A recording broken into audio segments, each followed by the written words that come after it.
गावातील अवैध दारू विक्रीसह अवैध धंद्याविरोधात बोरमाळ तांडा येथील महिलांनी आक्रमक होत रविवारी सायंकाळी थेट गावाच्या सरपंच यांच्या घरी जाऊन दारू विक्री बंद करण्याच्या मागणीसाठी लेखी निवेदन दिले आहे।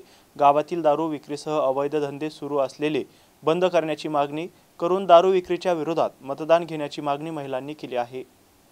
डोंगराच्या पायथ्याशी असलेल्या बोरमाळ तांडा गावात गावठी हातभट्टीची गावरान दारूसह विनापरवाना देशी मद्याची सर्रासपणे विक्री सुरू आहे। तसेच मटका, पत्ता आदी अवैध धंदे सर्रासपणे सुरू आहे।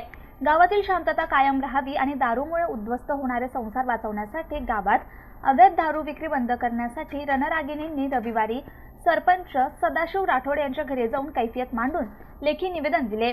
या प्रकरणी सरपंच सदाशिव राठोड यांनी निवेदनाच्या आधारे सोयगाव पोलीस ठाण्यात ग्रामपंचायत यांना लेखी पत्र देऊन अवैध धंदे बंद करण्यासाठी तत्पर असल्याचं आश्वासन सदाशिव राठोड यांनी महिलांना दिले। Dnyaneshwar Patil, MCN news, Soygaon.